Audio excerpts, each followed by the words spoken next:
Gracias, Ali. 7:27 minutos de la mañana. A esta hora comenzamos nuestra segunda entrevista. Está con nosotros el economista Manuel Sotherland. Gracias por acompañarnos en la mañana de este jueves. Varios temas que revisar. El primero de ellos, ayer la Asamblea Nacional, a través de la Comisión Permanente de Finanzas y Desarrollo Económico, daba a conocer la cifra de inflación correspondiente al mes de marzo. Eh, Dentro de la declaración del diputado Ángel Medina, Sí, Medina hablaba de Ángel Alvarado hablaba de una desaceleración de la inflación comparado con el mes de febrero. Estamos hablando de, pasamos de 53% a 18. a 18 puntos Sí. durante este mes. ¿A qué pudiese deberse esta desaceleración? Él mencionaba varios factores, uno de ellos el tema eléctrico, otro que tenía que ver también con la paralización de las actividades económicas en medio de esta situación. Sí, mira, creo que ha habido una desaceleración muy importante. Fíjate que la inflación, según la Asamblea Nacional en enero, fue casi 200%, después 53% y ahora 18%. Es decir, se ha perdido prácticamente el 80% del ritmo inflacionario. Evidentemente, 18% no es una inflación baja, pero está muy lejos de la hiperinflación. Hiperinflación es 50% de inflación mensual y 18% es mucho menos de la mitad. Pero es el primer mes que registramos una cifra como esta En luego 16 de... meses seguidos es el primer mes, exacto. Nosotros teníamos hiperinflación desde octubre del año antepasado, 2017, octubre, noviembre fue el primer mes de hiperinflación hasta marzo. Esa importante desaceleración en el ritmo inflacionario tiene muchos factores. Quizás uno de los más importantes sea el encaje legal. El encaje legal se disparó, llegó hace pocos meses a 60% del encaje rutinario, regular, y llegó a ser 100% del encaje marginal o excedentario. Eso quiere decir que si la banca recibía o tenía 100 bolívares, tenía que congelar 60 y no podía prestar ese dinero. Ese dinero no entraba al mercado normal y las personas no podían obtener a través de la banca, privada o pública, un dinero necesario para comprar divisas. Ese dinero que compraba divisas en el mercado paralelo hacía que se subieran evidentemente las cotizaciones del dólar no oficial y eso influía en los precios de alguna u otra manera. Igualmente el gobierno ha frenado un poco la emisión de dinero inorgánico, hay una disminución en el ritmo de esa emisión de dinero, no ha habido aumentos salariales alocados, ni ha habido, por decirlo así, una emisión de bonos exagerada, de bonos de la patria, de este tipo de bonos que generalmente son dinero inorgánico sin respaldo que entra a la economía y genera inflación. ¿Y cómo está jugando en este sentido de este proceso de disminución del ritmo inflacionario las limitaciones que hoy tiene la banca en cuanto a las transacciones, los límites bancarios? Sí, Más allá mira, del encaje legal, hablamos de las transacciones comerciales. sí, claro, hay mucha gente que me ha escrito por el Twitter y me ha dicho, mira, mi límite son 100 bolívares en la tarjeta de crédito, mi límite son 3.000, o he tratado de pedir un préstamo para mi empresa y no he podido, y es evidente, la banca tiene un montón de, por decirlo así, trabas para su funcionamiento y tiene un montón de dificultades que le impiden prestar dinero.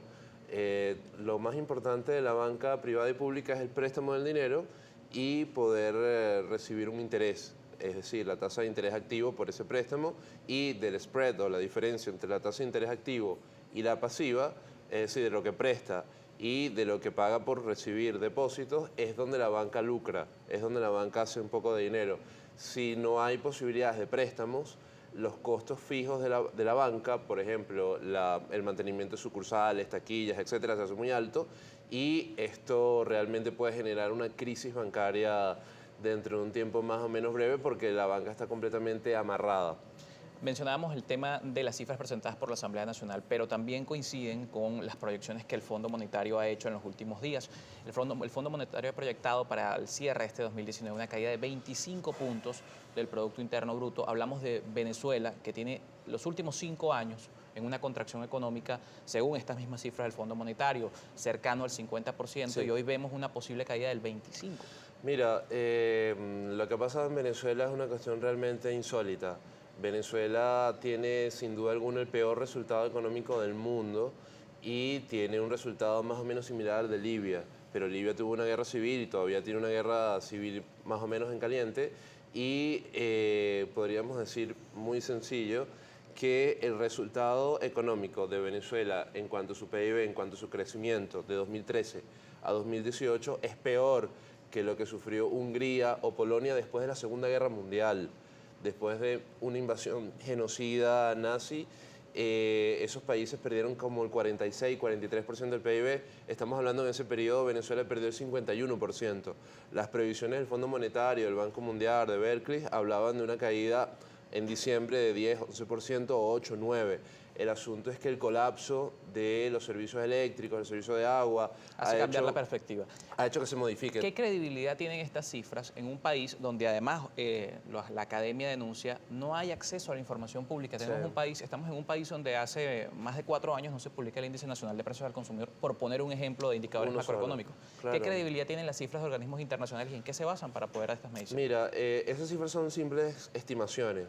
Son estimaciones que hacen los organismos multilaterales y consultoras, casas de bolsa o empresas que se dedican a eso, como por ejemplo Torino Capital, que tratan de estudiar... por cierto, proyectó 30 millones 37% de caída. No, de inflación, 30 millones. Bueno, sí, a mí me pareció exagerado y Steve Hanke dijo que eso era una locura, porque tú no puedes predecir más o menos cómo va a ir la hiperinflación porque se puede cortar en cualquier momento. Con unas medidas drásticas como las que se tomaron en política monetaria, la hiperinflación se cortó. Así que 30 millones no creo que suceda.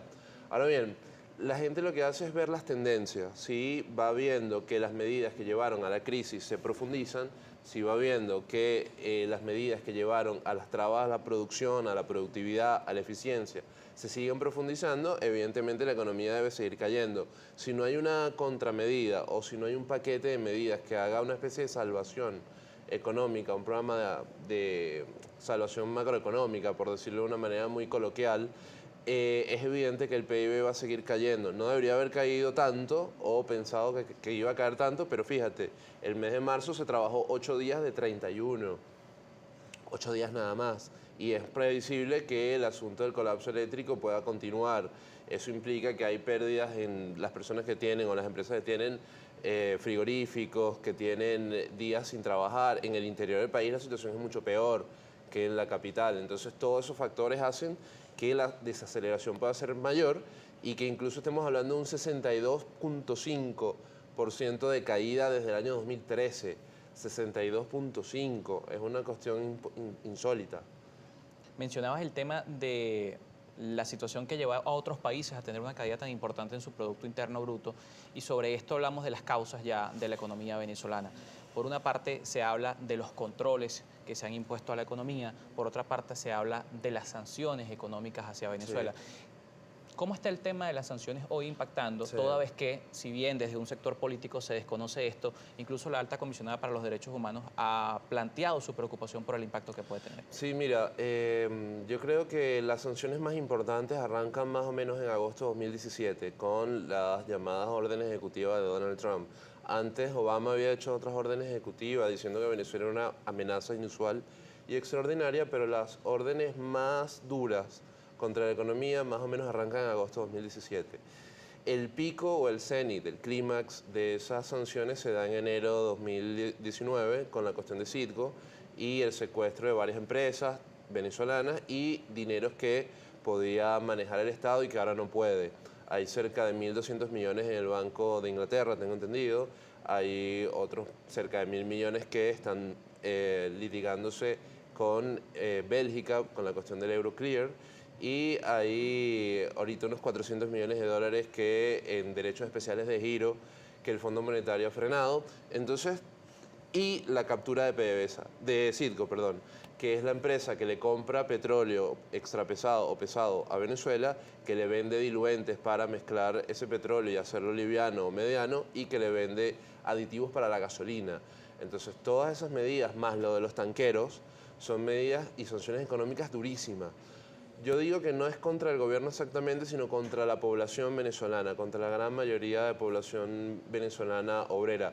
Particularmente estoy totalmente en contra de las sanciones. Yo creo que no sirven para impulsar ningún cambio político, creo que sirven para victimizar a los gobiernos que la reciben, creo que sirven para generar mayor sufrimiento en la población y que ese sufrimiento supuestamente derive en más protestas o una insurrección. Pero eso nunca ha pasado así. Cuba tiene un bloqueo de casi 60 años y se mantiene el mismo. Se mantiene el mismo y lo que hace es que la oposición de esos países sea más pobre.